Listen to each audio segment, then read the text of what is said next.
Hey, what's going on? This is Sports Truth. I'm your host, Jordan Harris. Today we're going to be talking about the curious case of our offensive coordinator, Shannon Dawson. Weird season, kind of had some ups and downs. But before we get into that, I want to give a shout out to one of the truth chasers, as I call you all the subscribers, truth chasers, Katie Almond. I appreciate the fact that you're always in the comment section. You watch every video, you're in the comment section deep. And you typically be going at people. So I appreciate that. Thanks for your involvement. Thanks for supporting the channel. I really appreciate that. So, as I said before, curious case of Shannon Dawson. This has been a weird season. It was up and down.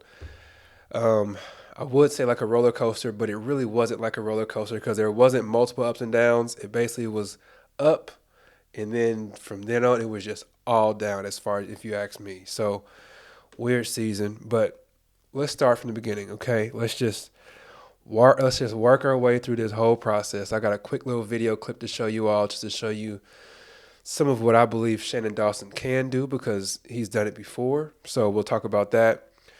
But first, I want to talk about what makes a good offensive coach, right? So if you ask me, there's three quick things that I want to throw out there. Obviously, there's a bunch of things that make a good offensive coach, but there's three of them that I want to talk about today. One of them is the ability to instill discipline. I think discipline is the most underrated quality in people that you can possibly think of. The most underrated quality. For instance, I can name at least 25 NBA players that's 6'6", run fast, jump high. I can name at least 25 off the top of my head. But there's only one Michael Jordan. You know what I'm saying? Because he was extremely disciplined. He did all kinds of things that the other players were not willing to do, right? He went through all kinds of things that the other players were not willing to put themselves through. So discipline, extremely important. The next thing that an offensive coach, a great offensive coach does, is he's unpredictable. And that's kind of like whenever we talk about Shannon Dawson towards the end of the season, that is something that drives people crazy with his offense, is that people were saying that it looked so predictable. And I kind of have to agree with that. The third thing I want to talk about, which I really want to push this portion of it throughout the whole video, is the ability to produce free points. And people are probably thinking, what does that mean? So I'm not just talking about an offensive coach in football, but I'm also talking about offensive coaches in any sport you can think of. If you can create what I call free points, you are an excellent offensive coach. So let me explain what that means. This is when you can draw up a play, and it doesn't have to be, you don't have to have excellent athletes on the field. You don't have to have a wonderful quarterback on the field. You don't have to have an excellent three-point shooter on the basketball court. It's just the X's and O's are drawn up so good that you basically get points before the play is even started. I could run the play and it would score points. An example of that, like I live in Kansas, as a lot of y'all know, so I followed the Jayhawks since I was a little bitty kid. And what makes Bill Self so excellent is before the game even starts, you can put probably 6 to 8 points on the board for the Jayhawks, plus 6 to 8, because Bill Self has a way of when the shot clock gets real low, he calls a timeout, draws up some kind of crazy inbounds play where it's like somebody ends up wide open under the goal. They just catch it and lay it up. Happens 3 or 4 times every single game. Free points. That's what makes him such an outstanding offensive coach. So if you're talking about the Hurricanes and what I mean when I say free points, I'm going to show you this real quick video, okay? Because I was going through some film today, and I'm like, that would be an excellent video or an excellent clip to show what I mean when I say free points, okay? So this is from the Texas A&M game. We were up 5 points, 12 minutes, 45 seconds. This is Hurricanes' second game with Dawson as the offensive coordinator. So you see, you got somebody coming in motion, fakes the motion, turns around, wide open. I could almost be the quarterback on that play, and we'll score a touchdown. You see what I'm saying? So that's what I mean when I say free points. It doesn't matter if you got Brock Berlin as the quarterback. It doesn't matter who is back there at the quarterback.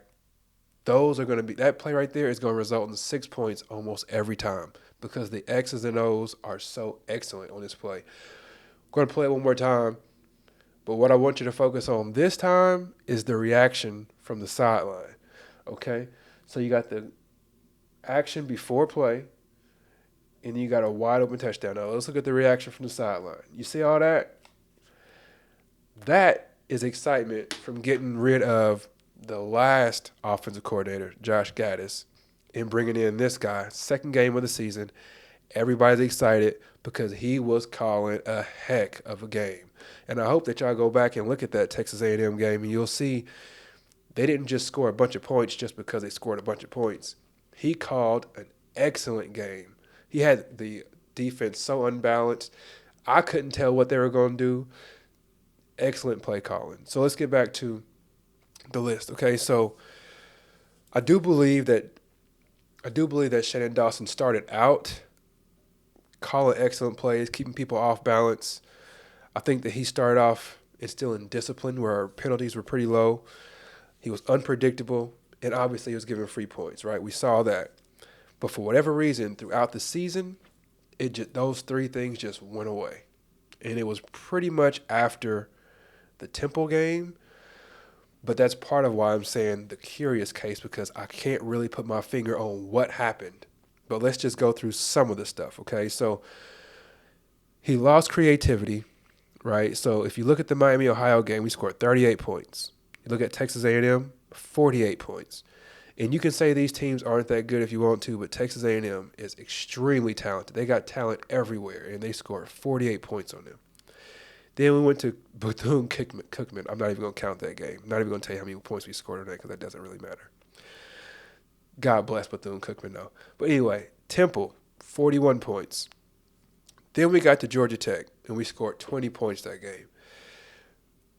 If you ask me, I think Shannon Dawson saw that Tyler Van Dyke was struggling like he was struggling, and this is me kind of trying to shoot him some bail here. This is me trying to give Shannon Dawson a break. Tyler Van Dyke obviously had a real crazy slump towards the middle of the season, and it all started with the Georgia Tech game. People blame Cristobal for not kneeling, which, I mean, if you do that, cool, I'm not mad at you because it was a crazy decision. But if you watch that game, it should have been that close anyway. Tyler Van Dyke was doing some crazy stuff. I remember screaming at my TV like, what is this dude doing? So with that in mind, after that Georgia Tech game, I would say that he took his foot off the pedal, but he really didn't. And that's another thing that's confusing. He did lose creativity, but typically when your quarterback starts throwing the ball to the other team like crazy, what you typically do is start running the ball like crazy. But if you look at the next few games, he didn't really do that. So Georgia Tech, Tyler Van Dyke threw the ball 36 times, had 3 interceptions. The next game was North Carolina. He threw 48 times. Yeah, 48. Threw 2 interceptions. Then the next time Tyler Van Dyke played, he threw 30 times, 2 interceptions against Virginia. And then his next game, NC State, threw 38 times, 3 interceptions. So that's another part that's curious and weird about this whole thing. Throughout the season, I was saying, Shannon Dawson, we got to give him a break because he was handcuffed by bad quarterback play. He couldn't really unleash his whole playbook because the quarterback was playing so bad. But then when I'm looking at these numbers, I'm like, if your quarterback is playing bad, typically you get real conservative and run the ball all game. But he didn't do that either. He was throwing the ball like crazy, as you hear about the numbers I just called out to you. So that's weird. So he threw the ball like crazy. He just lost creativity. No free points. No free first downs. None of that stuff. Strange. So let me give just some of my quick thoughts on Shannon Dawson, on this season with Shannon Dawson, and what I'm hoping that happens this coming year. So first, we got to compare. I know people don't like comparing one coach to the other coach, but whatever. I'm going to do it anyway. We got to compare Shannon Dawson with Josh Gaddis, the guy that we stole from Michigan. Is Shannon Dawson better than him? If you think that Josh Gaddis is better than Shannon Dawson, I think you're probably kind of crazy. When I watched Josh Gaddis's play calling. It was super predictable. It was run it up the middle every time. It was maybe trick him with a pass on first down, and then 2nd and 10, let's just run it up the middle. Like Josh Gaddis was horrible if you ask me. So I think even though it was an up and down season for our offensive coordinator, I think that we are light years ahead of what we were with Josh Gaddis. That's just my opinion. What I'm hoping and praying that we see this coming year is more pre-snap motion. We got to see more pre-snap motion, especially when you're talking about college football. These defensive players, whenever you make them make decisions on the fly, a lot of the times they can make mistakes and leave somebody wide open. So if you watch the Michigan game when they beat Alabama this past week, pre-snap motion is what won the game for them. They scored a touchdown on pre-snap motion in the second quarter, I think it was. Excuse me. Then they also got a 4th and 2 on their last drive of the fourth quarter. Super important drive. It was to tie the game. If you go back and look at that, it was 4th and 2. They had 3 receivers on the right side. They were in shotgun, and then they had their running back on the left side of the quarterback. So this is what pre-snap motion does to the defense. So the running back goes in motion, so he goes to the right side of the field. When he goes to the right side of the field, the 3 defenders that's matched up on the 3 wide receivers on the right side, they all saw this running back coming to this side of the field, and they were thinking, do I get him? Does he get him? Does the linebacker get this running back? Who's going to guard this running back? Who's going to do it? Who's going to do it? And then before they could make a decision, boom, the play starts. All 3 of those defenders stayed with those 3 wide receivers on that side of the field, which left the running back wide open. So what pre-snap motion does, he was wide open. He ended up getting like 40 yards on that play because he was literally wide open. Nobody guarded him. So that's what pre-snap motion does, is it makes the defensive players make a quick decision to where the coach can't say, hey, you are supposed to guard him. Now you're supposed to guard him. They have to make a decision within like 1.5 seconds. Boom, just like that. And they all 3, or hell, all 11 have to be on the same page without even speaking about it. And it leaves people wide open. It gives you the opportunity to get free points. So that's what I'm hoping that we instill next year. Overall, we just got to get more free points. we got to do that. And you understand what I mean when I say free points now. Also, like, I know a lot of people are wanting to get, people have been saying that Shannon Dawson should be out of here by now.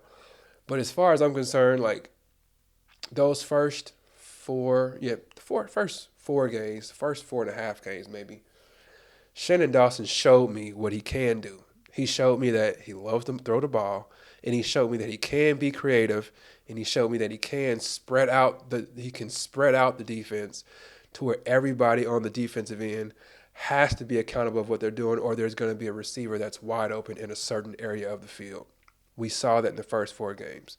So what I tell my employees is, if you show me that you can do something once, don't be upset with me whenever I expect that from you every time. So the fact that Shannon Dawson showed me that he can be creative, I'm going to need him to do that every game. It doesn't matter who the starting quarterback is. I don't care if it's Emory Williams or JB11. I don't care who it is. We got to be creative. We got to do something that's going to give people wide open opportunities. Got to give the quarterback wide open throws to make. Like, that's what the great quarterbacks are. That's what a lot of these really good quarterbacks are getting right now. If you go and watch Washington, Michael Penix is throwing the ball all over the field, but there's plenty of times where he has a receiver that comes wide open across the middle, and a lot of it is based on X's and O's. They don't run excellent routes. A lot of times they do, but every now and again you'll see that the receiver gets wide open based on 2 receivers going across the middle and getting the linebacker's attention. They were supposed to be in the middle, and then a running back going right into that position that the linebacker chased. Like that kind of thing. We need to see more of that. But I am really curious to know what y'all thoughts are on this. I know a lot of y'all been killing. Shannon Dawson, man. I say be easy on the man. Let's give him an opportunity this coming season. He did not stink up the joint like Gaddis did. I think Gaddis came in, he got like a D minus from me. I thought he was awful. Shannon Dawson, I would probably give him a C plus this year. He didn't do an excellent job. I think he did a decent job. So I'm curious to know what grade you would give Shannon Dawson for this past season, and also explain why you give him that grade. So like I said, I give him a C plus because we were able to move the ball down the field consistently. We were able to score points, especially early in the season and at the tail end of the season. We were able to put up points. But then it's not an A because a lot of the times he did look really predictable. And then also I got to give him a little bit of a buffer. I can't kill him too much because I do think a lot of the times he had the ability to get the ball. I think he had the ability to call some good plays, but I do think that he was hampered by bad quarterback play a lot of the time. I gotta think that. I have to. So let me know what y'all's thoughts are on that. As always, you could be anywhere in the world, but you're here with me, and I truly appreciate that. Take care. God bless. Peace.